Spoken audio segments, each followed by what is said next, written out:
Hi, I'm Maya Reeves.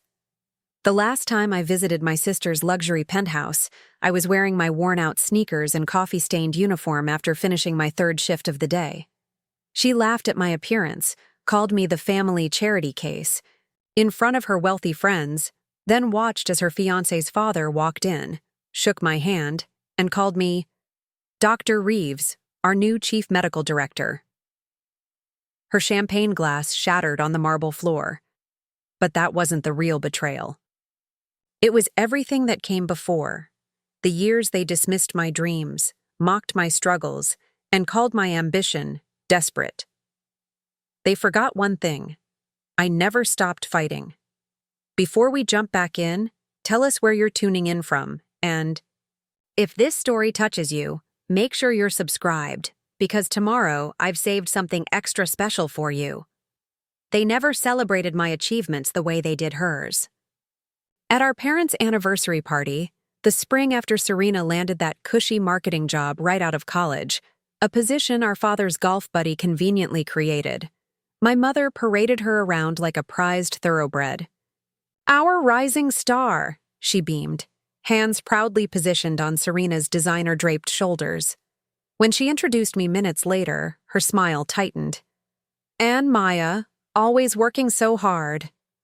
A distant uncle chuckled and added, "Someone has to keep the family grounded, I suppose." Nobody corrected him. I learned then that some daughters are born to shine, while others are born to work until their bones ache. That night, I slipped away early to make my night shift at Mercy Hospital, where I was completing my medical residency while moonlighting as an emergency responder and weekend research assistant to cover my student loans. No one noticed I was gone. It had been almost 18 months since I'd seen Serena's perfectly filtered face when her name illuminated my cracked phone screen at 6 a.m., just as I was finishing my overnight hospital shift. I hadn't heard her voice since last Christmas, when she complained about the impossible task of choosing between vacation homes in Aspen or Maui, while I calculated if I could afford both rent and groceries that month. When I answered, her tone was breezy, dismissive. "Hey, stranger," she said, like we spoke weekly instead of annually. "So, there's this medical director position opening at Gregory Medical Group. You know, Robert's father's healthcare empire. It's probably way beyond what you're qualified for, but I mentioned your name, and they agreed to let you interview, as a favor to me." That was Serena, transforming a genuine opportunity into an act of charity. I could practically see her examining her fresh manicure, sipping her imported espresso, already expecting my grateful decline. But I didn't say no. Not because I believed her sudden interest in my career was genuine, but because after years of being the invisible sister, the one who worked through holidays, birthdays, and family vacations to build her future, I needed to know what they would do if I walked into their world without announcing the credentials I'd earned through thousands of sleepless nights. "Thanks," I said simply. "Email me the details." "Wear something professional," she added before hanging up. "Not those hospital scrubs or whatever it is you usually have on." Tuesday morning, I arrived at the gleaming Gregory Medical Group, headquarters in downtown Boston. The 60-story glass tower cut through the skyline like a surgeon's precise incision. Inside, the marble lobby gleamed under strategically placed lighting, making everyone look slightly more polished than they were in reality. Executives and physicians in tailored suits and designer dresses moved confidently through security checkpoints, their hospital badges and company IDs prominently displayed. I stood quietly in the visitors' line, wearing clean but visibly worn sneakers, the only pair that didn't make my feet scream after 12-hour shifts, faded blue jeans, and my favorite hoodie from medical school. My hair was pulled back with the same elastic band I'd used during my morning emergency response call. No makeup, no accessories, just me, unembellished. The receptionist glanced up, her eyes performing a quick assessment before her smile thinned. "Delivery entrance is through the service corridor," she said, gesturing toward a less impressive hallway. "Packages and food drop-offs need to be logged. I'm here for an interview, I said, keeping my voice neutral. Maya Reeves. Her perfectly shaped eyebrows lifted fractionally as she scanned her tablet. Oh, the syllable contained volumes. Take the service elevator to floor 52. Someone will direct you. As I walked away, I heard her murmur into her headset. The charity case is here. The service elevator was cramped and smelled faintly of cleaning supplies. It stopped at every other floor, extending what should have been a quick ride into an 8-minute journey through the building's less glamorous operations. When I finally reached the 52nd floor, I stepped into a narrow corridor where a folding table had been set up with a handwritten sign, Preliminary Interviews. A young man in an expensive suit looked up from his phone, his expression shifting from boredom to amusement. You're here for the janitorial position? He asked loudly enough for others to hear. Medical director, I replied, watching his face register confusion, then disbelief. Right, he said with a smirk. Have a seat. Somewhere. Preparing and narrating this story took us a lot of time, so if you are enjoying it, subscribe to our channel. It means a lot to us. Now back to the story. I settled into a metal folding chair pushed against the wall, away from the main waiting area where other candidates sat in plush chairs, reviewing notes on tablets and exchanging industry small talk. From my position, I could see but not be seen, a vantage point I'd grown accustomed to over the years. Around me, the actual candidates looked like they'd stepped out of a medical journal photo shoot. Crisp white coats over designer suits, Italian, leather briefcases, sophisticated smartwatches that probably cost more than 3 months of my rent. They carried themselves with the practiced confidence of people who expected doors to open before they reached them. Dr. Harrison Myers, with his silver-streaked hair and British accent, was holding court near the coffee station. Stanford Medical. Johns Hopkins Fellowship and private practice in the Hamptons, he announced to a captivated audience, though Gregory Sr. and I go way back to our squash club days. Dr. Eliza Chen, whose research I'd actually studied during my residency, sat poised with her portfolio of publications displayed prominently on her lap. Her resume probably didn't include the midnight ER shifts or weekend ambulance runs that had financed my education. A woman in a cream-colored suit approached the water cooler near my chair. She filled her cup, glanced at me, then turned to her colleague. Is that a candidate or someone's personal assistant who got lost? She whispered, not quietly enough. Must be Serena's sister, her companion replied. The one she mentioned at Robert's party. Said something about throwing her a bone. I kept my expression neutral, though my fingers tightened around the worn strap of my backpack, the same one that had carried my textbooks through med school, and now held my credentials, research papers, and the emergency granola bar that had constituted breakfast during my ambulance shift. Then Serena appeared, her entrance timed for maximum impact. Her blonde hair cascaded in perfect waves around her shoulders, her navy designer dress accentuating her slender frame. Diamond studs caught the light as she scanned the room with practiced charm, nodding to several candidates as if they were already colleagues. When her gaze finally landed on me, she froze for a microsecond before recovering with a smile so artificial it belonged in a museum of synthetic materials. "Maya!" she exclaimed, striding over. "You actually came." Her voice carried just enough surprise to make everyone turn. I rose to meet her, noticing how she kept a calculated distance, close enough to demonstrate familial connection, far enough to avoid association with my appearance. "Thanks for the opportunity," I said evenly. She brushed imaginary lint from her sleeve. "Love the casual approach," she said, loud enough for others to hear. "Very unique interpretation of interview attire." Several candidates exchanged knowing smirks. "I came straight from my shift," I explained, though I didn't owe her that. "Right. Your little hospital job," she nodded, turning slightly to include her audience. "Maya works very hard. 3 jobs, can you imagine? So dedicated to the fundamentals. Dr. Myers chuckled. Admirable stamina, though perhaps not quite executive director material. The group's laughter created a wall between us and them, a familiar barrier I'd encountered throughout my life. Serena touched my shoulder with 2 fingertips, as if my hoodie might transfer its ordinary cotton molecules to her silk-clad arm.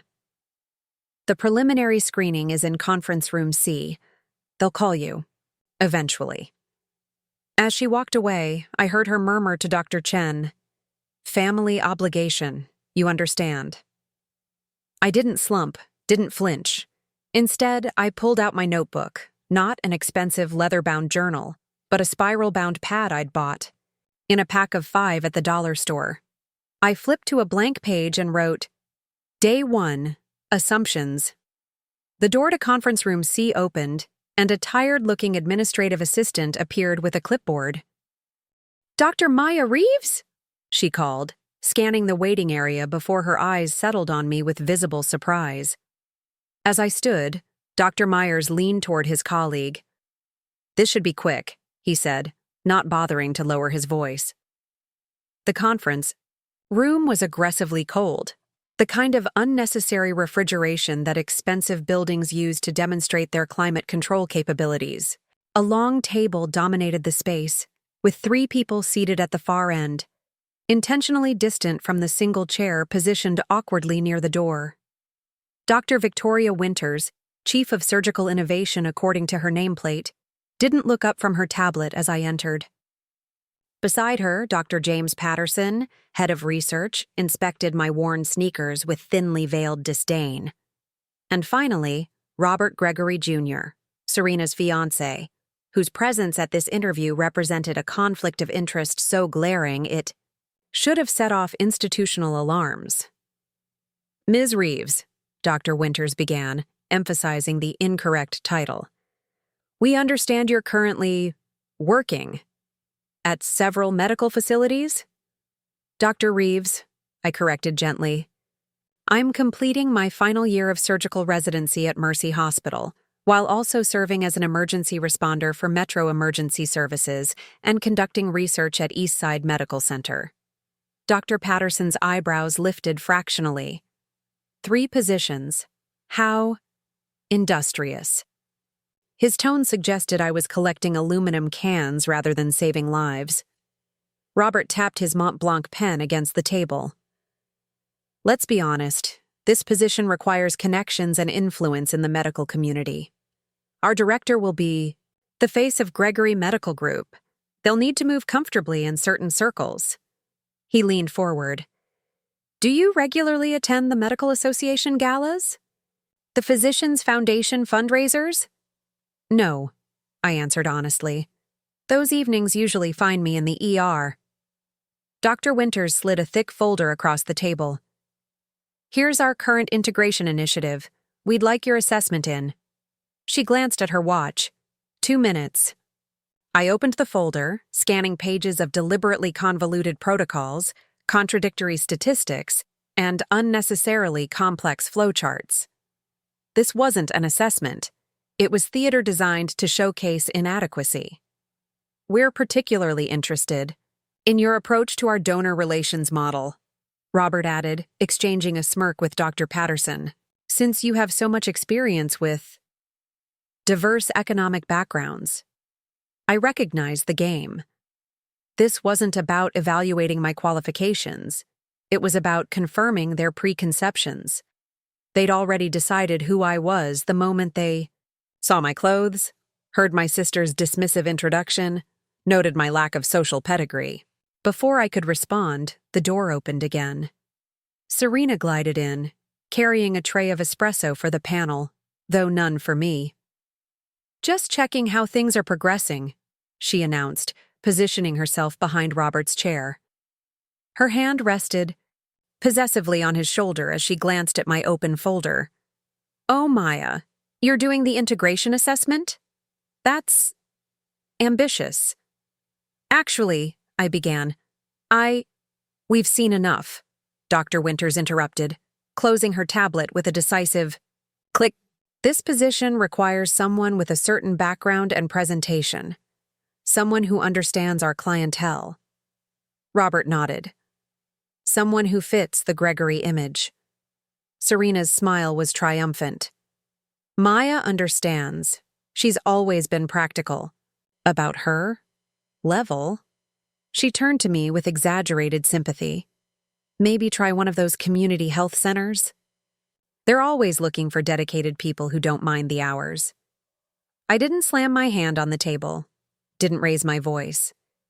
Instead, I closed the folder carefully and said, "Thank you for your time." As I gathered my things, Dr. Patterson slid my resume across the table like it was slightly contaminated.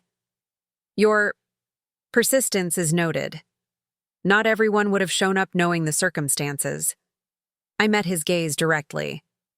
"What circumstances would those be, Dr. Patterson?"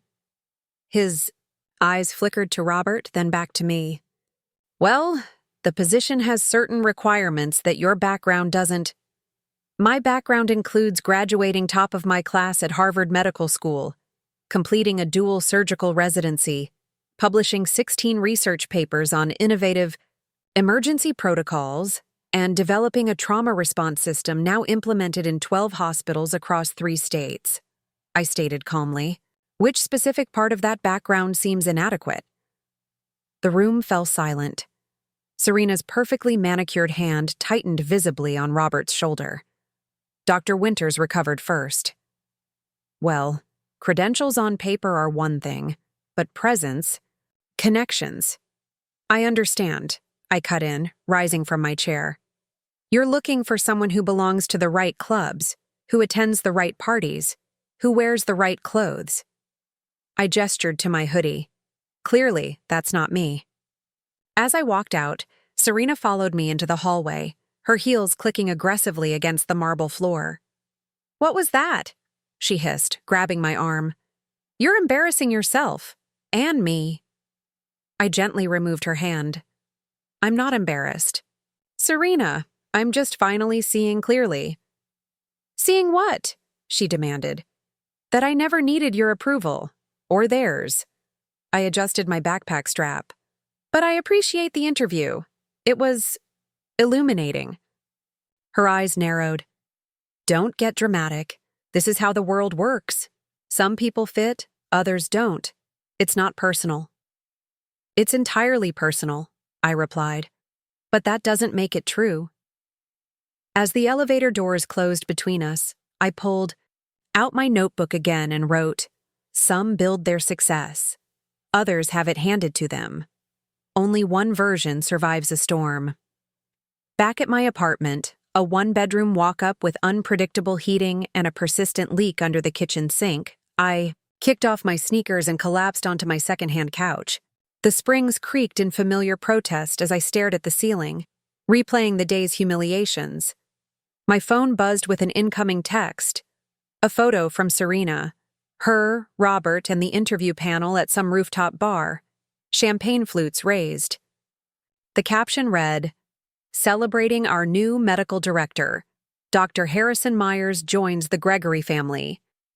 I set the phone face down on the coffee table and closed my eyes. Not in defeat, but in recognition. The system wasn't designed for people who built themselves from nothing. It was built by people who inherited everything, for people who looked and sounded just like them. But systems could be changed, and I had always been good at fixing broken things. My alarm blared at 4:30 a.m. Another day, another set of shifts across 3 jobs. As I pulled on my scrubs, my phone lit up with a news notification. Gregory Medical. Group announces expansion into emergency care. The accompanying photo showed Robert and his father shaking hands with city officials, Serena beaming at Robert's side like she'd personally arranged the deal. I scrolled through the article. The Gregory family planned to establish a network of emergency care centers across the region, directly competing with the public hospitals and clinics that served vulnerable communities. Communities like the one where I'd grown up, where my mother had cleaned houses and my father had driven a delivery truck, saving every possible dollar to help fund my education. The article quoted Robert. "We're bringing premium emergency care to neighborhoods that have traditionally made do with basic services." Translation: they were planning to siphon the insured patients from public hospitals, leaving those institutions with even fewer resources to care for those who couldn't pay.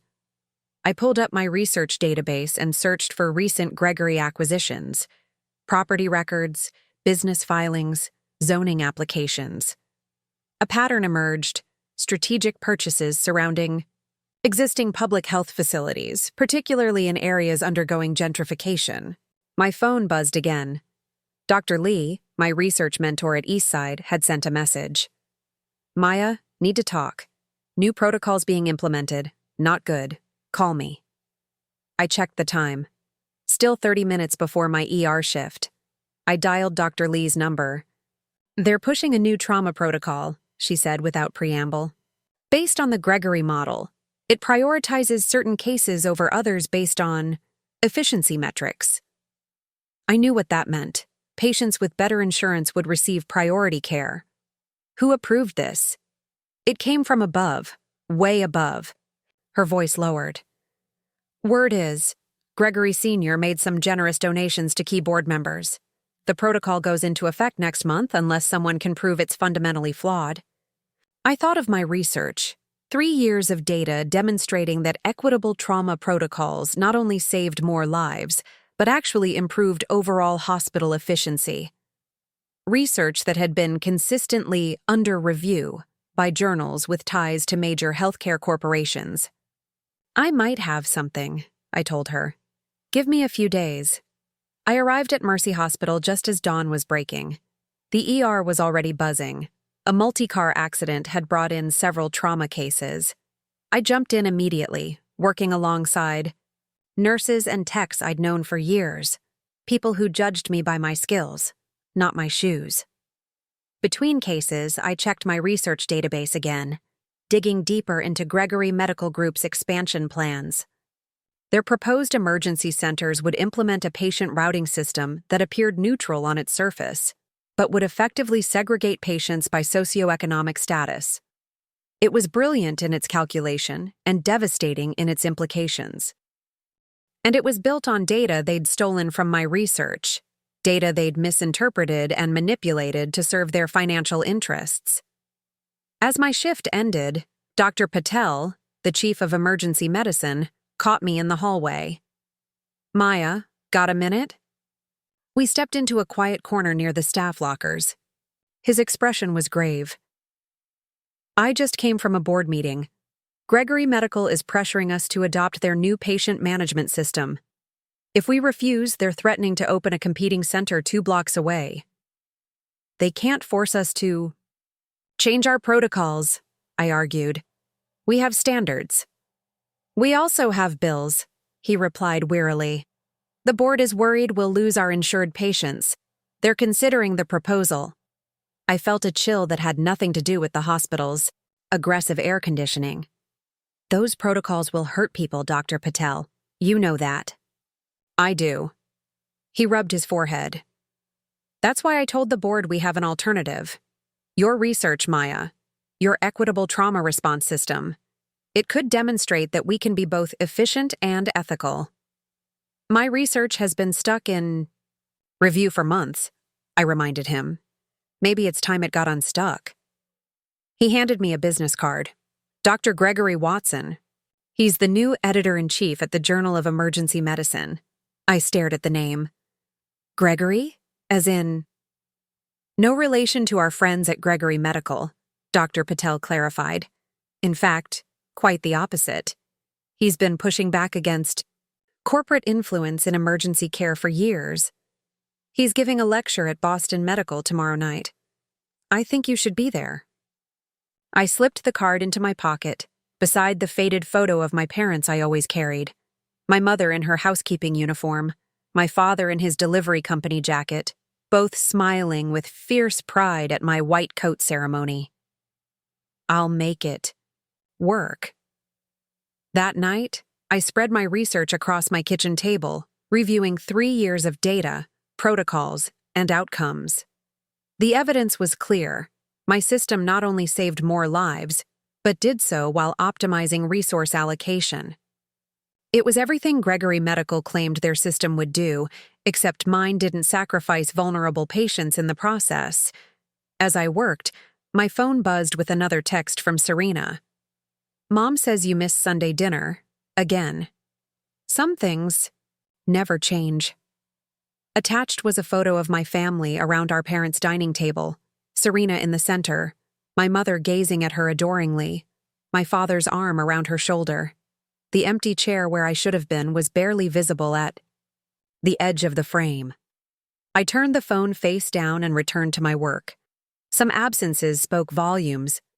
The next evening, I raced from my emergency response shift to Boston Medical, still wearing my EMS uniform, my hair escaping its practical ponytail.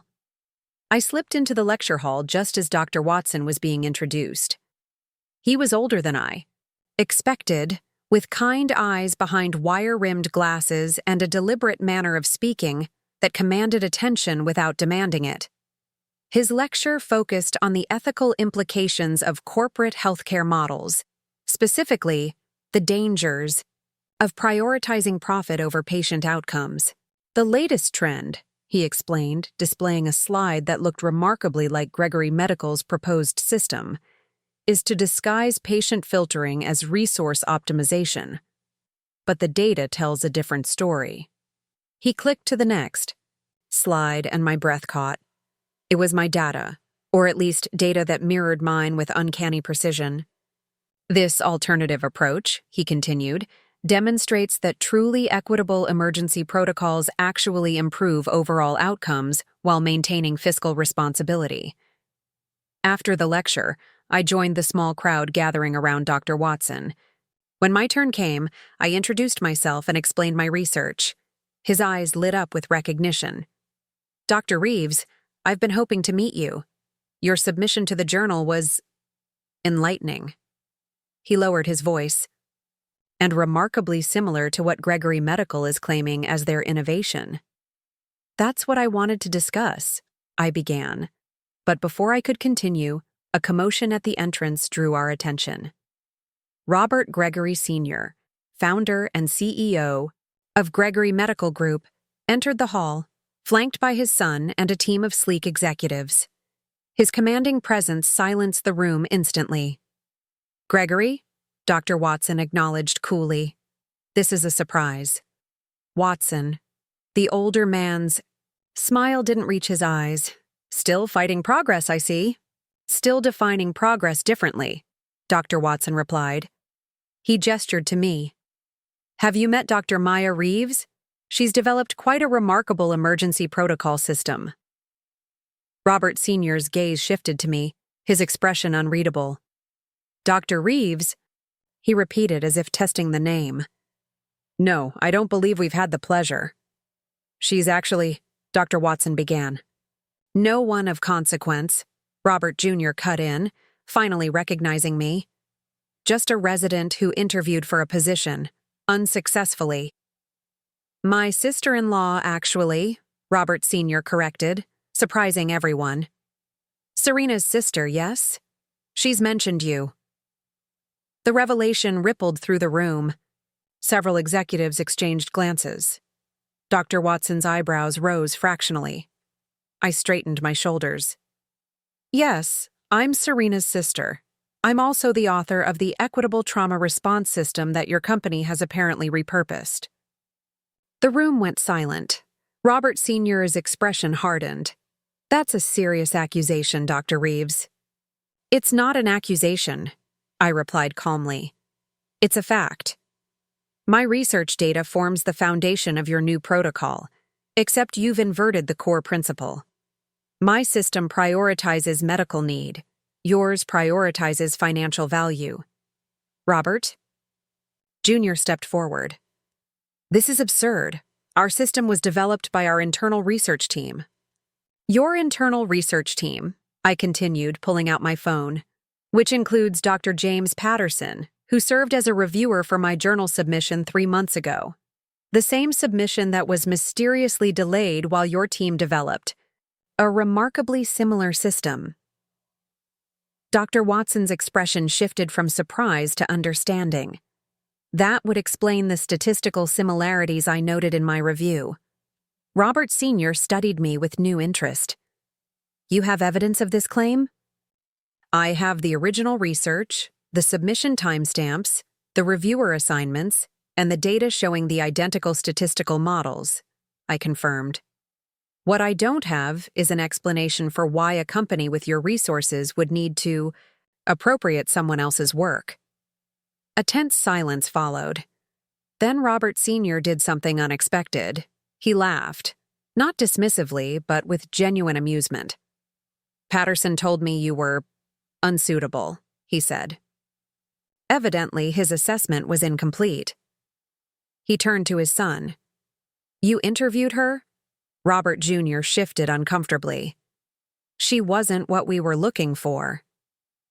And what were we looking for? His father asked sharply. Someone who wouldn't recognize their own research when we implemented it? The younger Robert had no answer. Robert Sr. turned back to me. Dr. Reeves, I'd like to continue this conversation in a more appropriate setting. My office tomorrow morning? Before I could respond, the double doors at the back of the lecture hall burst open. Serena rushed in, breathless and flushed. Daddy! She exclaimed, using the childish term she reserved for Robert Sr., her future father-in-law. What are you doing here? We were supposed to meet at... She froze when she saw me, her perfect composure cracking for the first time. Maya? What's happening? Your sister, Robert Sr. replied with deliberate emphasis, was just explaining how her research formed the basis of our new emergency protocol system. The same sister you assured me was working some hospital jobs with no significant contributions to the field. Serena's face paled. I didn't know. Clearly, her future father-in-law said coldly. Dr. Watson cleared his throat. Dr. Reeves, if you're available, I'd like to expedite the publication of your original research. With proper attribution, of course. I nodded, feeling a strange sense of calm descend. I'd appreciate that, Dr. Watson. Robert Sr. turned to his executives. We'll need to reassess our emergency care initiative, immediately. His tone left. No room for discussion. Then to me. My office, 9 a.m., we have much to discuss. As the Gregory entourage departed, Serena lingered, her expression a complex mixture of confusion, anger, and something that might have been shame. You could have told me, she said quietly.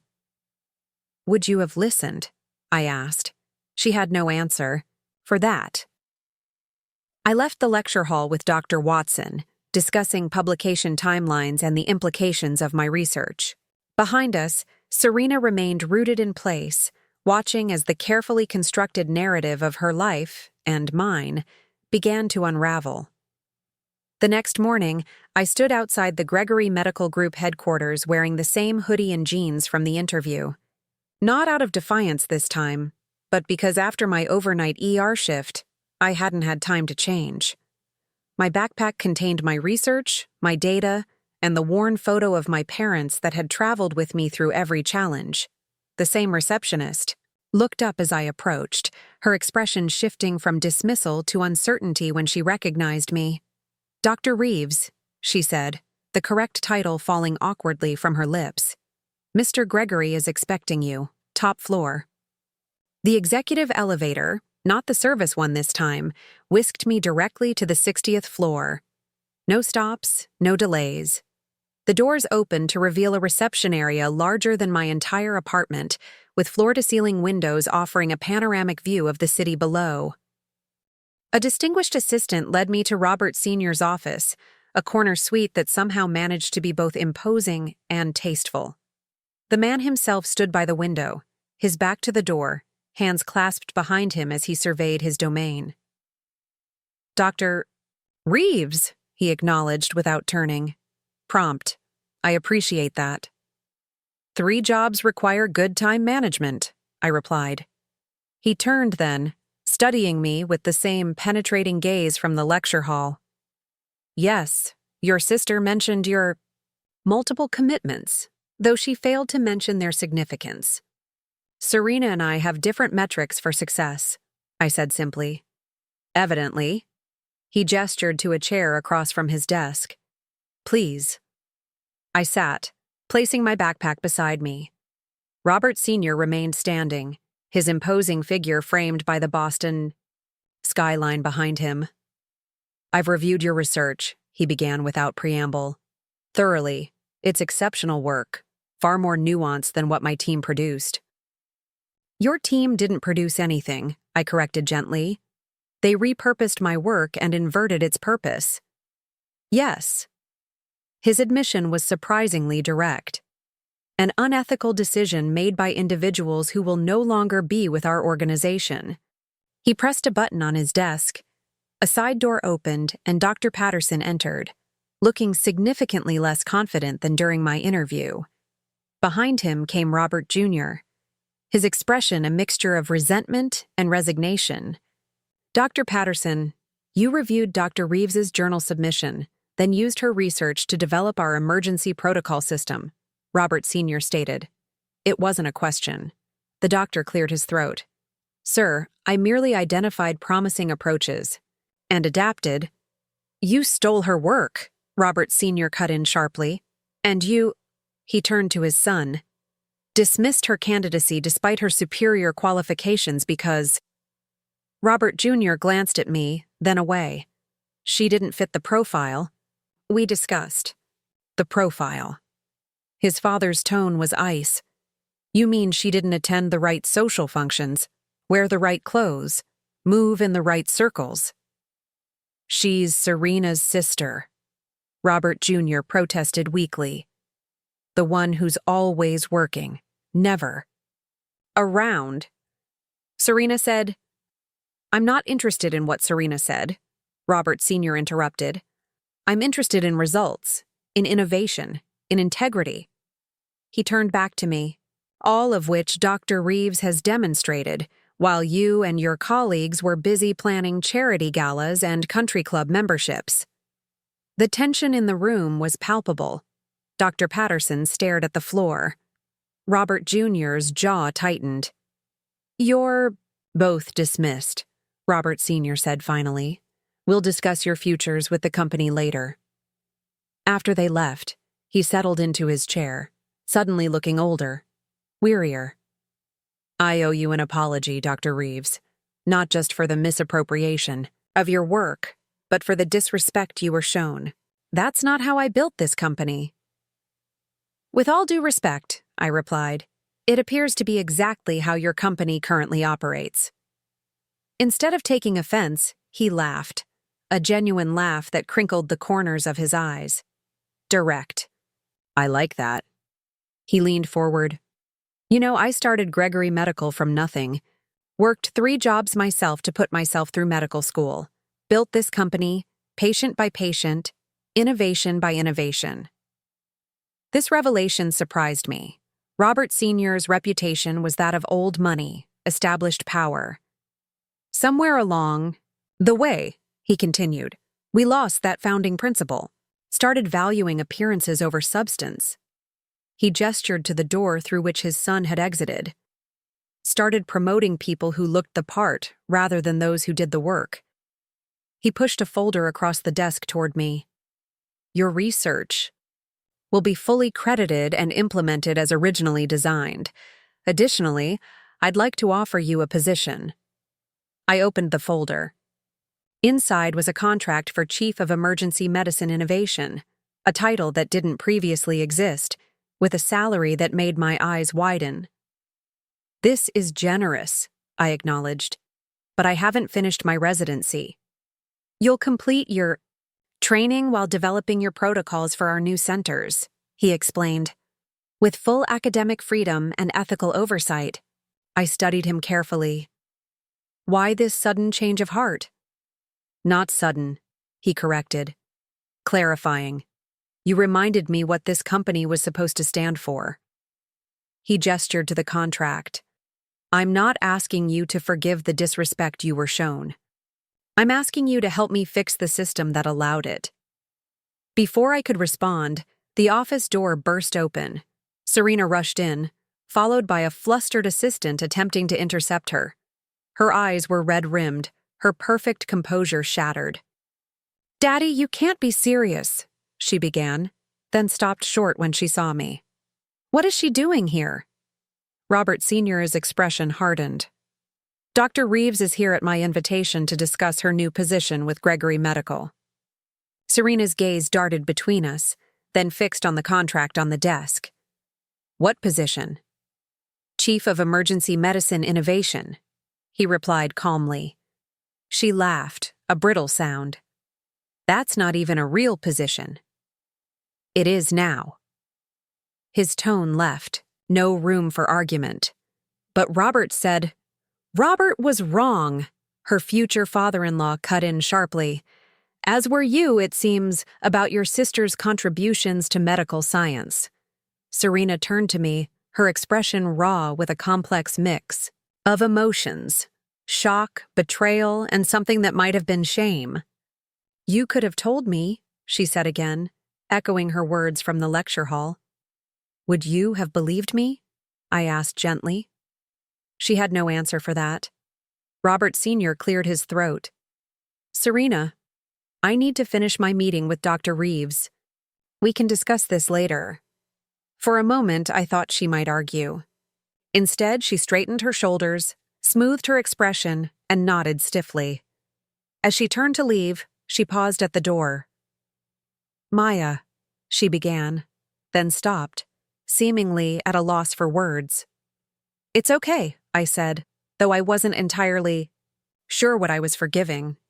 Her dismissal of my work, her participation in my humiliation, or the years of being rendered invisible in my own family.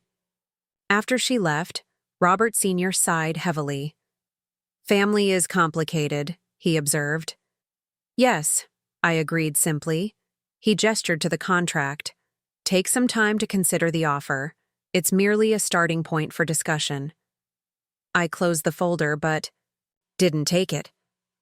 "I appreciate the opportunity, but I need to be sure this isn't just about making amends." As I walked away from the Gregory Medical Group tower, the contract remained on Robert Sr.'s desk.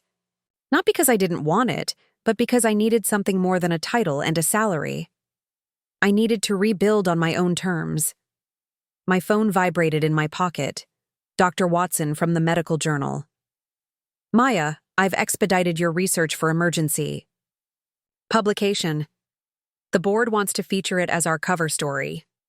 "Thank you," I said, genuinely moved. After years of quiet work and delayed recognition, the sudden validation felt almost disorienting. "There's more," he continued. "Boston General is creating a new emergency medicine innovation department. They asked for my recommendation for department head. I gave them your name." I stopped walking, the busy sidewalk flowing around me like a river around a stone. "I haven't even finished my residency," I said, echoing my earlier response to Robert Sr. "They're aware. They're willing to work with your schedule." His voice softened. "Sometimes the right person makes institutions bend the rules, Maya." By the time I reached the subway station, 3 more notifications had appeared on my phone. Emails from research directors at 3 different hospital systems, all requesting meetings about my emergency protocols. The door that had been firmly closed for years was suddenly wide open. I didn't board the train heading to my apartment. Instead, I took the line that would lead me to Mercy Hospital, the place that had given me a chance when prestigious institutions overlooked me, the staff who had become my surrogate family during holidays and weekends when my biological family gathered without me. Dr. Patel was reviewing charts at the nurses' station when I arrived. His eyes widened in surprise. "Maya, aren't you supposed to be meeting with Gregory?" "Already did." I settled beside him, automatically reaching for a patient chart to help with his workload, a habit formed over countless shared shifts. "And?" His eyebrows lifted expectantly. "And I have some decisions to make." I told him about the Gregory offer, Dr. Watson's call, and the sudden interest from other hospitals. He listened thoughtfully, then asked the question I hadn't fully articulated to myself. What do you actually want, Maya? The emergency department doors slid open, bringing the controlled chaos of a new trauma case. A construction worker with a severe crush injury. Without hesitation, we both moved toward the incoming gurney, conversation temporarily forgotten as we focused on the immediate need to save a life. Hours later, after stabilizing the patient and ensuring his transfer to surgery, Dr. Patel and I stood washing our hands at adjacent sinks. "That's what I want," I said quietly, picking up our conversation as if no time had passed. "To build systems that give everyone, the construction worker, the CEO, the single mother, the college student, the same chance at survival, not based on who they are or what they can pay, but because that's what medicine should be." He dried his hands slowly. "Then create that system, Maya. Not just for Mercy or Gregory Medical or Boston General. Create it for everyone." "How?" I asked, genuinely uncertain. "I'm just one doctor." His smile was gentle but firm. "No. You're the doctor who worked 3 jobs while developing a revolutionary patient care system. You're the doctor who stood up to one of the most powerful healthcare companies in the country. You're the doctor who just saved a man's life while simultaneously negotiating multiple career-defining offers." He shook his head. "There's no just about you, Dr. Reeves." That night, I returned to my apartment and sat at my small kitchen table, surrounded by offers, proposals, and possibilities that would have seemed impossible just days before. The contrast between my current reality and my previous invisibility was almost vertigo-inducing. My phone rang, my mother's number. I hesitated before answering. Our conversations had grown increasingly strained over the years, centered around her disappointment in my absence from family gatherings and her thinly veiled comparisons to Serena's more visible achievements. "Maya," she began when I answered. Her voice unusually subdued. "Serena told us what happened." I waited, unsure what version of events my sister had shared. "She said you've been offered a significant position at Gregory Medical, that your research is being published." She paused. "She said we should be proud of you." The unexpected acknowledgement caught me off guard. "It's been a surprising few days," I admitted. "Why didn't you tell us?" There was hurt beneath the question. "About your research? Your work? All of it?" I closed my eyes, feeling the weight of years of missed connections. "I tried, Mom. At Christmas 2 years ago, I started to explain my emergency protocol system. Dad changed the subject to Serena's promotion. At Thanksgiving last year, I mentioned my research was being reviewed for publication. You asked if I'd finally be able to afford better clothes." The silence on the other end stretched uncomfortably. Finally, she said, "I didn't know it was important." "That's the point, Mom. You never asked what was important to me." Another long pause. Then, "Your father and I would like to come visit, see where you work, if that's okay." It wasn't an apology, but it was a beginning. "I'd like that," I said softly. After we hung up, I turned back to the papers spread across my table. 4 major offers, each presenting a different version of my future. The Gregory position offered prestige and resources. Boston General provided academic freedom. Mercy Hospital represented loyalty and community connection. The 4th, a research directorship at the National Emergency Medicine Institute, offered the chance to influence policy at a national level, all paths that could advance my career and implement my protocols. But something was missing, something I couldn't quite articulate until I glanced at the small shelf above my desk, where I kept my most treasured possessions: my medical school acceptance letter, my first published paper, and a faded photograph of my childhood home. The small apartment above a convenience store where my parents had raised us with limited means but unlimited encouragement. The realization crystallized with sudden clarity. I didn't want to choose between prestigious institutions. I wanted to change how those institutions functioned. I wanted to bridge the gap between the gleaming towers of healthcare privilege and the overlooked communities that needed quality care most desperately. I reached for a blank sheet of paper and began to write, not an acceptance letter to any of the offers, but a proposal of my own. Dawn found me still at the table, surrounded by research papers, policy guidelines, and a detailed plan that combined elements from all my offers into something entirely new. I called Dr. Watson first. "I need your help," I began without preamble, "and your honest opinion." I explained my vision, a collaborative emergency medicine innovation consortium that would implement my protocols across different types of healthcare facilities, from prestigious research hospitals to community clinics, with standardized data collection to demonstrate that equitable care could also be efficient care. "You're not choosing between offers," he observed. "You're creating a new option entirely." "Is it naive?" I asked bluntly. "Unrealistic?" "Absolutely," he replied, then chuckled. "Which is precisely why it might work.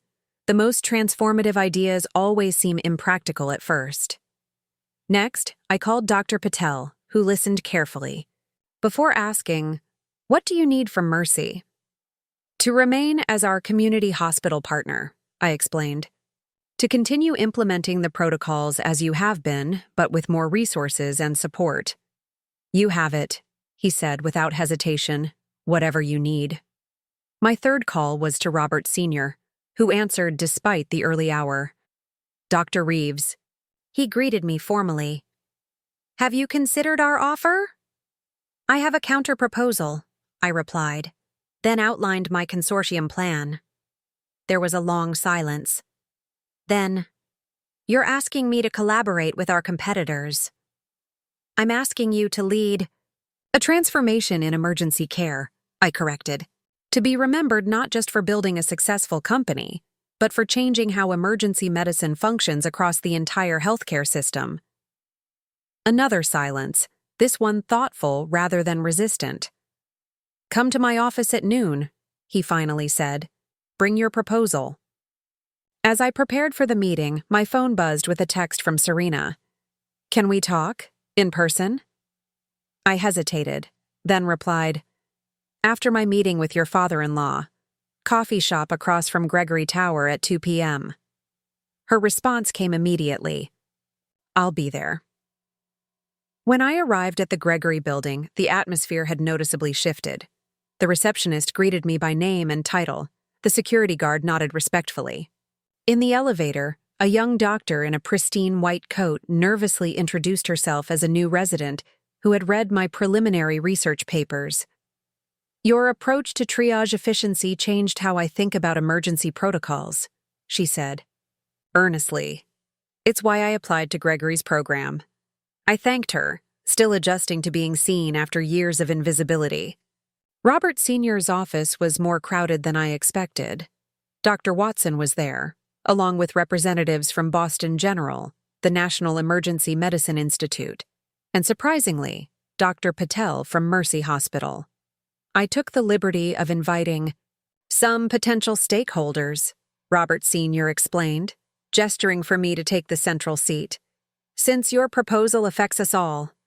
For the next 2 hours, I presented my vision for the Emergency Medicine Equity Consortium, a collaborative framework that would implement standardized protocols across diverse healthcare settings while collecting comprehensive data on outcomes, efficiency, and resource utilization.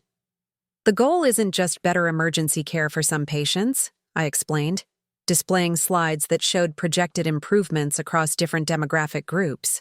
"It's better care for all patients, with the data to prove that equity and efficiency aren't mutually exclusive." Questions came from all corners: technical inquiries about implementation timelines, financial concerns about resource allocation, legal questions about data sharing between competing institutions. I answered each one directly, drawing on years of research and practical experience across my multiple positions. As the discussion progressed, I noticed Robert Sr. watching me with an expression I couldn't quite interpret. Not the calculating assessment from our first meeting, but something more complex, perhaps recognition, or even respect. When the last question had been addressed, he stood and addressed the room. Dr. Reeves has presented us with a choice. We can continue competing for market share in emergency services, or we can collaborate to fundamentally improve those services for everyone. He paused, scanning the faces around the table.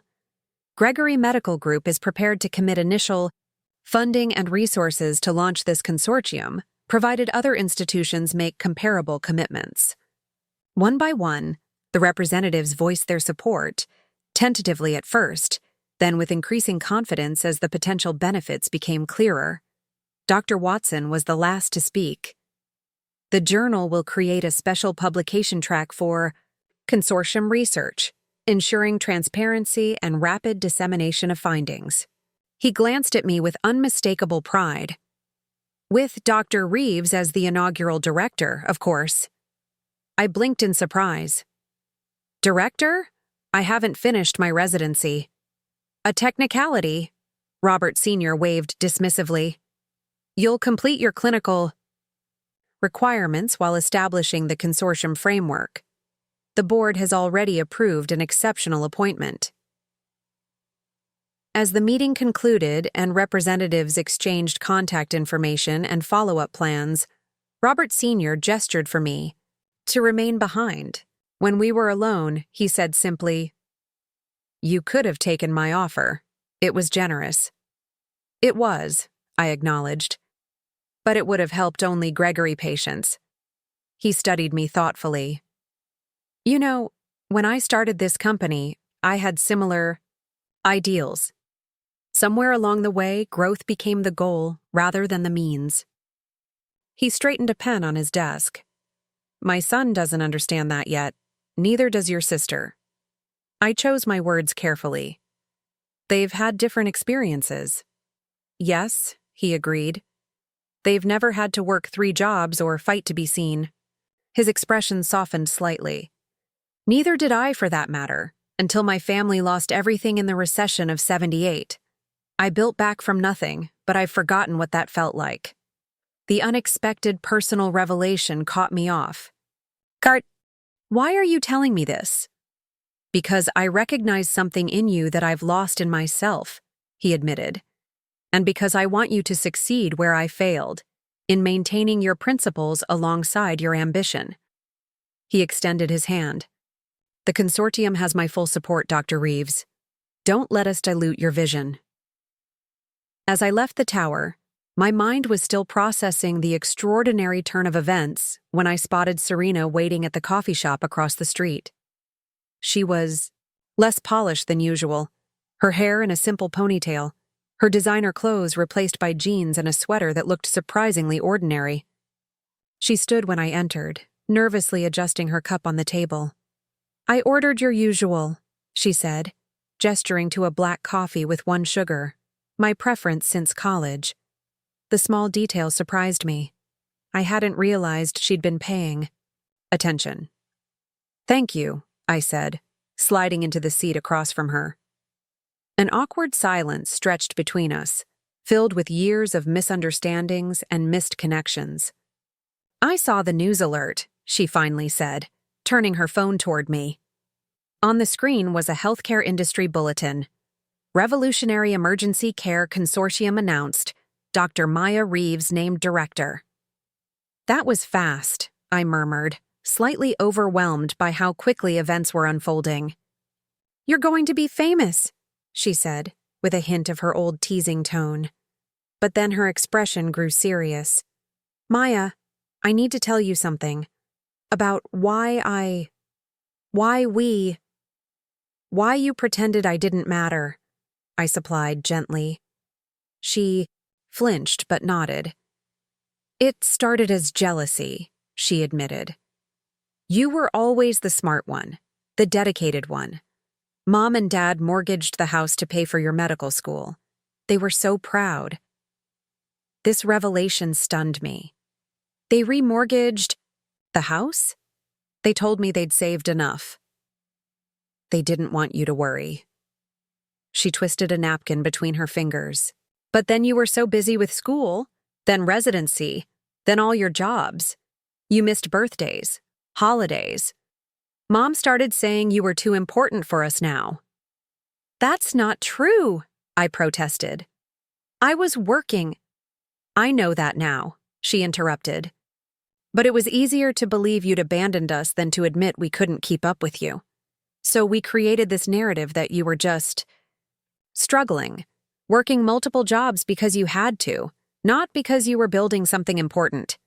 Her honesty was disarming. And at the interview? She looked down, genuine shame coloring her features. Robert said his father wanted someone with social connections for the position. I thought. She paused. I thought I was protecting you from rejection. I didn't know about your research, your protocols. You never talked about that part of your work. You never asked, I pointed out. No, she agreed quietly. I didn't. Another silence fell, less tense than before, but weighted with recognition of all the conversations we'd never had. What happens now? She finally asked. I considered the question carefully. The easy answer would be to maintain the distance that had grown between us, to accept the professional vindication without risking the personal reconciliation. But that path suddenly seemed incomplete. Now, I said slowly, we try something new. I tell you about my research. You tell me about your life. We start listening to each other. She looked up, hope and uncertainty mingling in her expression.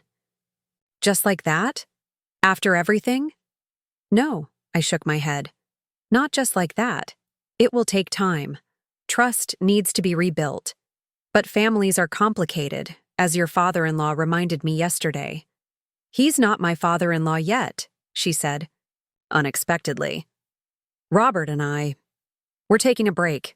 After everything that happened, I started questioning some things. This was perhaps the most surprising development of all. Serena's relationship with Robert had seemed like the centerpiece of her carefully curated life. Are you okay? I asked, genuinely concerned. A small, sad smile crossed her face. Not really, but I'm thinking clearly for the first time in years. She straightened her shoulders. I've applied to go back to school. Marketing management. I want to build something of my own, not just manage someone else's image. That's great, Serena. And despite everything, I meant it. She reached across the table, not quite touching my hand, but bridging some of the distance between us. I'm proud of you, Maya. I should have said that years ago. As we talked, really talked, perhaps for the first time since childhood, I felt something shift, not just between us, but within me. The anger and resentment that had fueled so much of my drive began to transform into something more sustainable, more constructive. Later that evening, as I walked through the emergency department at Mercy for my final resident shift, I saw the familiar faces of nurses, techs, and doctors who had become my second family over the years. Dr. Patel had informed the staff about the consortium, and the news had spread quickly. Nurse Rodriguez, who had taught me how to place my first IV as a medical student, squeezed my arm as I passed. Don't forget us when you're changing the world, Dr. Reeves. Forget you? I smiled. I'm building this for you, for all of us. In Trauma Bay 3, a young woman was brought in, a waitress who had collapsed during her double shift. As we worked to stabilize her, she gripped my hand and whispered, I can't afford this. I don't have insurance. Focus on getting better, I told her firmly. The system is changing. I promise. After my shift ended, I stood in the quiet darkness of the hospital parking lot, looking up at the stars barely visible through the city's light pollution. My phone buzzed with a message from Dr. Watson. Consortium press conference scheduled for Thursday. Be ready to present your vision to the world. Another notification followed, an email from Robert Sr. with the subject line, Consortium funding. Secured. The attached document showed commitments from 12 hospital systems, 3 times the number we had discussed in the meeting. A third message appeared, This one from my mother. Dad and I booked flights for next weekend. Send your work schedule. We want to see everything. I closed my eyes, feeling the cool night air against my face. 3 years ago, I was working. 3 jobs just to survive, invisible to the very institutions now clamoring to be associated with my name. 3 days ago, I was being mocked in an interview for the clothes I wore and the social connections I lacked. Now I stood at the threshold of creating lasting change in a system that had simultaneously trained me and overlooked me. As I walked to my car, I passed a young resident hurrying toward the hospital entrance. Medical textbook clutched under her arm, dark circles under her eyes testifying to too many shifts with too little sleep. She looked exactly as I had years earlier, determined, exhausted, invisible to most who passed her. "Dr. Chen," I called, recognizing her from a trauma case earlier that week. She stopped, surprised to be addressed by name. "Dr. Reeves? I saw your approach with the cardiac case yesterday. Your modification to the protocol improved response time significantly." Her eyes widened. "You noticed that?" "I did." I smiled. "Have you documented your approach? The consortium we're forming could use that kind of innovative thinking." "The consortium?" She blinked, clearly not expecting to be included in something she'd only heard about in hospital whispers. "But I'm just a first-year resident." "There's no just about you, Dr. Chen," I said, echoing Dr. Patel's words to me. "Send me your notes when you have time. We're building something important, and we need minds like yours." As she walked away, standing a little taller than before, I felt the circle beginning to close, from overlooked to recognized, from invisible to seen, from working 3 jobs to survive to creating opportunities for others to thrive. The world hadn't changed overnight, and neither had I. But something fundamental had shifted, like the first domino in a complex pattern that would eventually transform the landscape entirely. I drove home under the vast night sky, no longer defined by what I lacked or who had failed to see me, but by what I was building and who would benefit from the foundation I was laying. One careful, deliberate brick at a time. I stood before the bathroom mirror, examining the reflection that stared back at me. Not the tired resident in scrubs or the invisible sister in a worn hoodie, but someone caught between identities, the person I had been and the person I was becoming. A garment bag hung on my closet door, delivered yesterday by a personal stylist hired by the Gregory Medical Group PR team. Inside was a tailored charcoal suit that probably cost more than 3 months of my rent. Next to it hung my white doctor's coat from Mercy Hospital, worn at the cuffs and stained with faint reminders of countless emergency cases. My phone buzzed with a text from Robert Sr. "Car will pick you up at 8:15, media briefing at 8:45, announcement at 9:30. Another message followed from Dr. Watson. "Remember, this is your vision. Speak from conviction, not from notes." Third notification appeared. A news alert about the upcoming announcement, speculating about the revolutionary partnership between previously competing healthcare institutions. I took a deep breath and made my decision. I left the designer suit hanging in its bag. Instead, I put on a simple blue dress I'd purchased for my medical school graduation, pairing it with my comfortable but professional flats and my white coat. From Mercy. Not as a rejection of the new opportunities before me, but as an acknowledgement of the path that had brought me here. As promised, a sleek black car arrived precisely at 8:15. The driver opened the door with a respectful nod. "Dr. Reeves." The Boston Convention Center was already buzzing with activity when I arrived. Journalists setting up cameras, healthcare, executives in huddles of last-minute strategy sessions, PR specialists distributing press packets. A young woman with a headset and clipboard hurried to intercept me. "Dr. Reeves, we expected you an hour ago for hair and makeup." "I'm ready as I am," I replied calmly. She glanced at my outfit with poorly concealed concern. But the stylist, Delivered. I'm wearing my doctor's coat, I explained gently. It's important to me. Her eyes widened in recognition. Oh, I see. It's a statement. Very authentic. The media will love it. Before I could clarify that it wasn't a calculated PR move but a personal choice, she was whisking me toward a holding room where the key stakeholders had gathered. Robert Sr. stood at the center, commanding attention without effort, while Dr. Watson conversed with the chief of medicine from Boston General.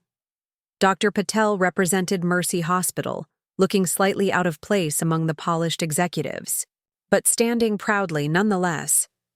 Robert Sr. noticed me first, his eyes taking in my white coat with a flicker of understanding. Dr. Reeves, he greeted me, extending his hand. Ready to change emergency medicine? One protocol at a time. I agreed. He lowered his voice. The press will focus on the novelty of competing institutions collaborating. Keep them focused on patient outcomes instead. A PR director approached with last-minute talking points and a proposed seating arrangement for the press conference. I scanned the document, then looked up in confusion. This has me speaking last, after all the institutional representatives. The PR director nodded enthusiastically. Building to the climax.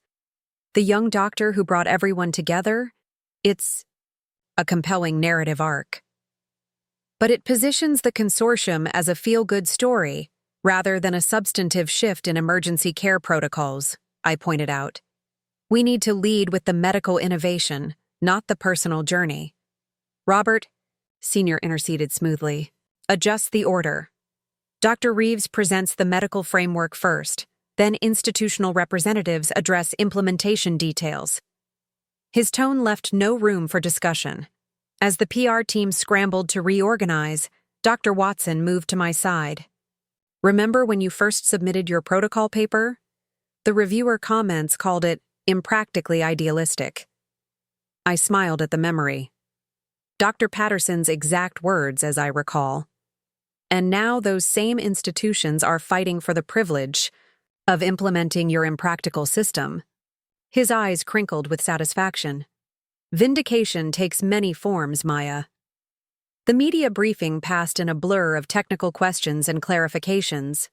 I was surprised by how easily I handled the inquiries, drawing on years of research and practical experience across multiple healthcare settings. What had once been my greatest challenge, managing 3 demanding jobs simultaneously, had unknowingly prepared me for this moment of integration across different healthcare domains. As we prepared to move to the main conference hall, I noticed Serena slipping quietly into the back of the briefing room. She gave me a small, tentative wave, then pointed to her phone, indicating a message. I checked my notifications to find a text from her. Mom and Dad are watching the live stream. They're ridiculously proud. Something warm and unexpected expanded in my chest. Not just the professional validation that had come so suddenly, but the personal recognition that had been withheld for so long. The main conference hall was filled beyond capacity with healthcare professionals, policy experts, and media representatives, crowding every available space. As I moved toward the stage, a young emergency medicine resident stepped into my path. Dr. Reeves, she said breathlessly, your protocol saved my patient last night. The prioritization framework helped us identify a subtle presentation of sepsis that would have been missed in our traditional triage. Before I could respond, another voice joined in, an older nurse I didn't recognize. We implemented your initial protocol at County General last month. ED wait times dropped 23%, while critical care interventions improved by 17%. Others began to share similar experiences, creating an impromptu testimony circle in the moments before the formal announcement.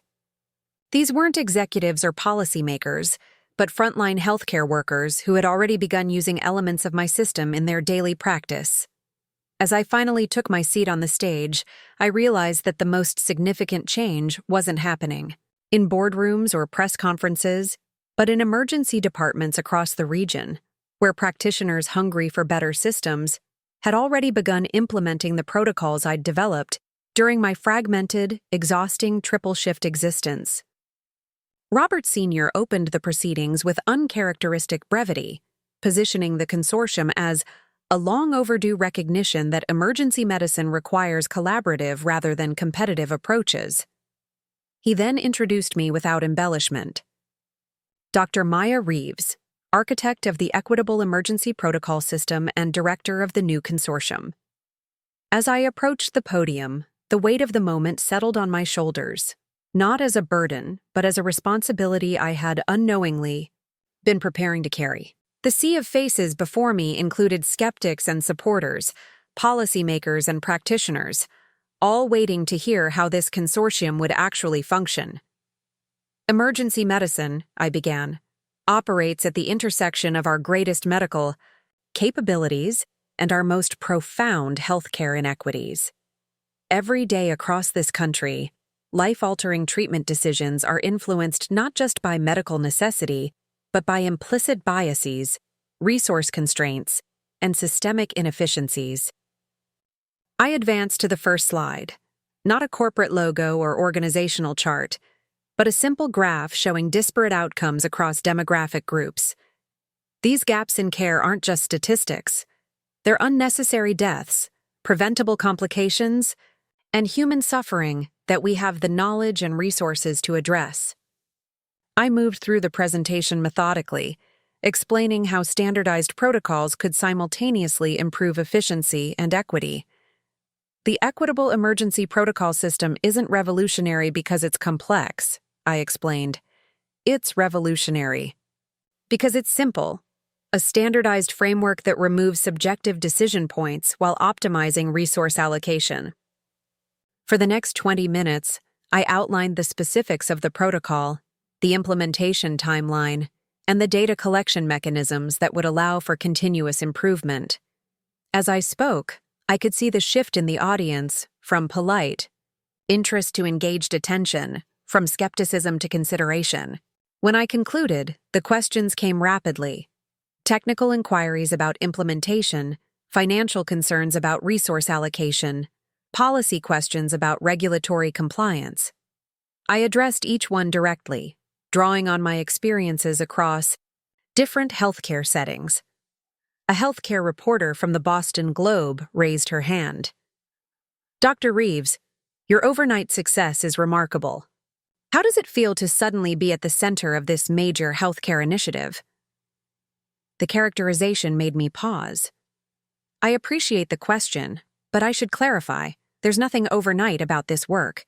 The protocols were developed over 3 years, tested across multiple emergency departments, refined through thousands of cases. I smiled slightly. Success may appear sudden to outside observers, but those of us working 3 jobs to build something meaningful know that overnight usually means unseen for years. Another reporter followed up. You mentioned working 3 jobs. Was that an exaggeration for effect? No, I replied simply. I completed my surgical residency at Mercy Hospital while serving as an emergency responder for Metro Emergency Services and conducting research at Eastside Medical Center. Each position informed the others, creating an integrated perspective that shaped the protocol development. The personal questions continued, gradually shifting the focus from the consortium to my individual journey. I could see Robert Sr. signaling the PR director to intervene, but I raised my hand slightly to indicate I would handle it. I understand the human interest angle, I acknowledged to the assembled press, but I'd like to redirect our attention to what matters most, the patients who will benefit from this system. Every minute we spend discussing my personal story is a minute we're not discussing the 240 million emergency department visits that occur annually in this country, many of which involve critical decisions made under suboptimal conditions. I advanced to a slide showing patient outcome data. This is why we're here today. Not because of one doctor's journey, but because we have an opportunity to fundamentally improve emergency care for everyone, regardless of their zip code, insurance, status, or social connections. The redirection worked. The questions returned to substantive issues of implementation, measurement, and scalability. By the time the press conference concluded, the consortium had been properly positioned as a medical innovation rather than a personal redemption narrative. As the attendees began to disperse, a small group of medical students approached hesitantly. One young woman, with dark circles under her eyes that I recognized all too well, stepped forward. "Dr. Reeves," she began nervously, "I'm working 3 jobs to get through medical school. Everyone says I'm crazy, that I'm spreading myself too thin. But hearing your story..." She straightened her shoulders. "I'm not just surviving. I'm building something, aren't I?" The question caught me off guard with its naked hope. I thought carefully before responding. "The hardest part isn't the long hours or the physical exhaustion," I told her. "It's continuing to believe in the value of your work when no one else sees it yet. But each experience, each perspective you gain across different settings, they're all becoming part of your unique contribution." I smiled at the group. "Just make sure you're building what you truly care about, not just what you think others will finally recognize." As they thanked me and moved away, Robert Sr. approached with Dr. Watson and several other consortium stakeholders. "Impressive redirection," Robert Sr. noted. "You controlled the narrative without appearing to control it." "I wasn't trying to control anything," I replied, "just refocusing on what matters." "That's precisely why it worked." He checked his watch. "The implementation committee meets in 30 minutes. We should..." He was interrupted by a commotion at the back of the hall. A group of hospital orderlies, nurses, and support staff, still in their work uniforms, had arrived, apparently having come directly from their shifts. They stood awkwardly at the perimeter, clearly feeling out of place among the executives and press, but determined to be present nonetheless. One of them, an older orderly I recognized from Mercy's overnight shift, caught my eye and raised his hand in a subtle greeting. These were the invisible workers of the healthcare system, the ones who changed beds, transported patients, sanitized rooms, and kept the complex machinery of hospitals functioning without recognition or prestige. Without hesitation, I crossed the room to greet them. "You came," I said, genuinely moved. "Wouldn't miss it," the orderly replied. "Not every day one of us who knows what it's like in the trenches gets to change how things work." "One of us?" he'd said, including me in their ranks despite my new title and position. The simple phrase meant more than all the formal congratulations I'd received. Robert Sr. and the other executives watched with varying degrees of surprise as I spent the next several minutes speaking with the hospital staff, listening to their perspectives on the proposed protocols and noting their suggestions for practical implementation. When I finally returned to the executive group, Dr. Watson was smiling broadly. "You just demonstrated why this consortium might actually succeed where other initiatives have failed," he observed. "You're still fluent in the language of every level of the healthcare system." The implementation committee meeting that followed was more technical and detailed, focusing on the practical steps required to standardize protocols across diverse institutions while allowing for necessary adaptations to local conditions. I found myself naturally bridging the gap between administrative concerns and clinical realities, translating between the languages of management and medicine. As the meeting concluded, Robert Sr. pulled me aside. "The Gregory Foundation would like to establish a fellowship program to support medical professionals working in multiple healthcare settings. We'd like to name it after you." I blinked in surprise. "That's not necessary."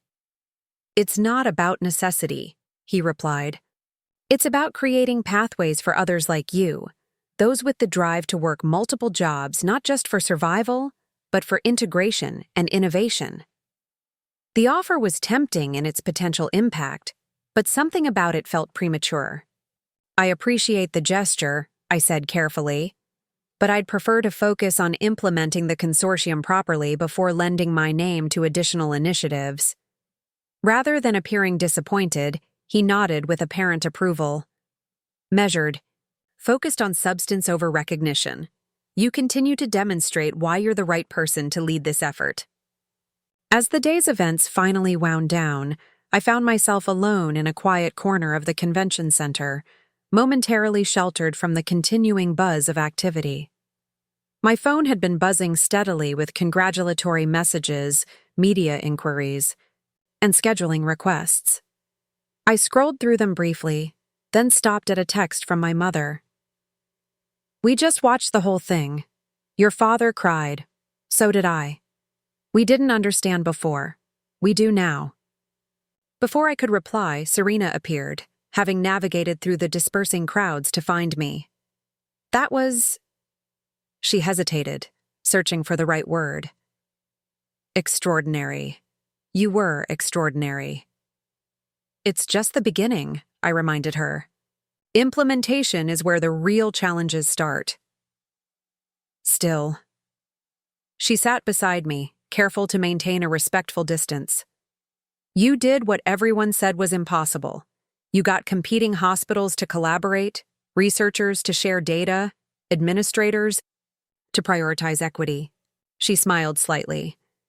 "And you did it wearing your old white coat instead of the power suit they sent." I laughed softly.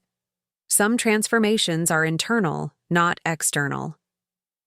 We sat in companionable silence for a moment, more comfortable with each other than we had been in years. "I have something for you," she said finally, reaching into her bag. She pulled out a small, wrapped package. "I found it when I was cleaning out my apartment, making space for my new life, I guess." I unwrapped it carefully to find a faded photograph in a simple frame. The two of us as children, arms around each other's shoulders, gap-toothed grins radiating unguarded joy. I remembered the day it was taken, at a community park near our childhood apartment, long before life's diverging paths had separated us. I'd forgotten we were ever that close, I admitted quietly. "Me too." She looked down at her hands. "I'm sorry, Maya, for everything, the dismissal, the mockery, the years of not seeing what you were building." "I wasn't entirely innocent," I acknowledged. "I pulled away too, wrapped myself in work, made it easier for you all to see what you expected to see." "Where do we go from here?" she asked, echoing her question from our coffee shop conversation, but with more genuine uncertainty. I considered the photograph again, the simple, uncomplicated connection of two sisters before expectation and comparison had come between them. "We start again," I suggested. "Not from where we left off, but from where we are now. I tell you about the consortium challenges. You tell me about going back to school. We listen to each other." "I'd like that." Her smile was tentative, but real. My phone buzzed with another notification, this time from Dr. Patel at Mercy. "Emergency Department Innovations Committee wants to implement additional protocols immediately. Can you advise?" The work was already continuing, already expanding, beyond the formal structures we'd announced today. That was the true measure of success, not press conferences or named fellowships, but practical adoption by the people doing the daily work of saving lives. That perspective, I told her as we hurried into the emergency department, is exactly why the work continues. Not just implementing what we've already developed, but identifying what we haven't yet seen. The emergency department was organized chaos, stretchers being moved, trauma teams assembled, the triage nurse calmly implementing the prioritization protocol that ensured patients would receive care based on medical need rather than arbitrary factors.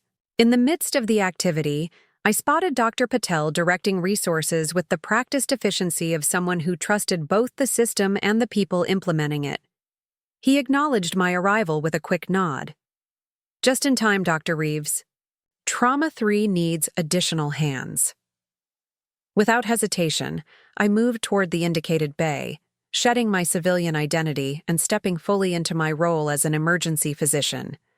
Here, amid the urgency of saving lives, all the other aspects of my work, the policy committees, the research publications, the foundation programs, found their ultimate purpose and meaning.